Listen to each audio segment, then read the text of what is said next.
someone's coming at you and you're like, hey, back off, and they keep coming, one or two of those, they might go, maybe not. For pepper spray and stun gun kit. This is a repurchase for me. I'm very familiar with this. They have it in like 4 colors.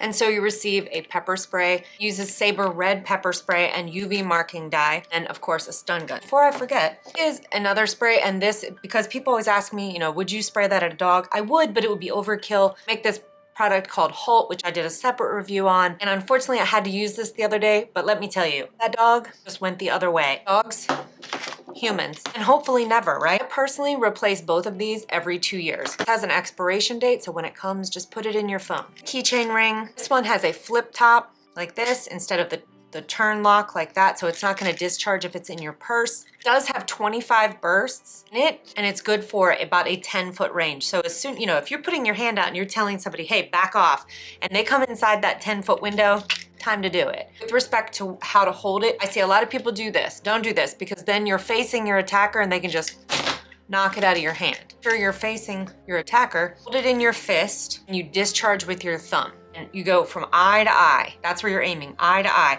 And make a mental note that as soon as that hits them, it's gonna take a second for it to cause any reactions. As they're registering what just happened, you need to back up, move left, move right, create some space between yourself and your attacker. Moving on to the stun gun. See how tiny it is? They're both about 4 inches tall and about 1 inch across. This is the on-off switch. This is where you press. One is rechargeable, and the recharging cord is inside the little carrying case. And this has like a little strap in it. I'm gonna recharge through here, this little cord that they include. Everybody's always like, oh, what's the voltage? That has nothing to do with it. It's about what is the delivered charge to the assailant. And with respect to that, the unit of measurement is called a microcoulomb. And this one has 1.6. That is considered intolerable pain. That's exactly what we want. We want to stun somebody, and then we want to move away. Well, what happens when you stun somebody? It causes a momentary interruption between their brain and their central nervous system, and it basically doesn't allow them to control their body movements anymore, which is great, because then that allows you to run away. Where do you press it into somebody? Between the neck and the waist, chest, back, side, but put it, like push it in and press and hold.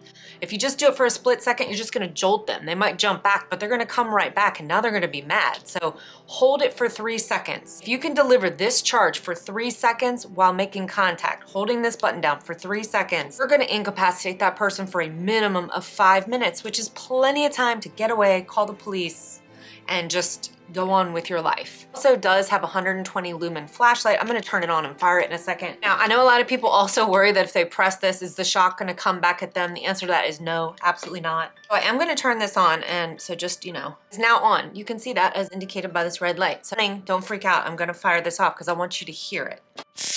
It's loud. If someone's coming at you and you're like, hey, back off, and they keep coming, one or two of those, they might go, maybe not, and go the other way. Certainly consider using this in a warning capacity. You just want to use the flashlight, you just push it to the middle, and then that turns that on. If you want to stun gun part, you need to push it all the way up, and you will know that it's engaged because that will turn red. This is a fantastic set.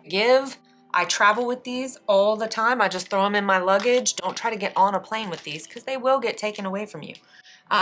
But just make sure that it's charged. I just have a reminder on my phone that goes off to let me know once a month. Just charge it, check it, make sure. You get this, shake it, take it outside, fire it at the ground just to make sure you don't have a faulty canister. Once or twice a month, just turn it on and just press it. Make sure you have a good charge.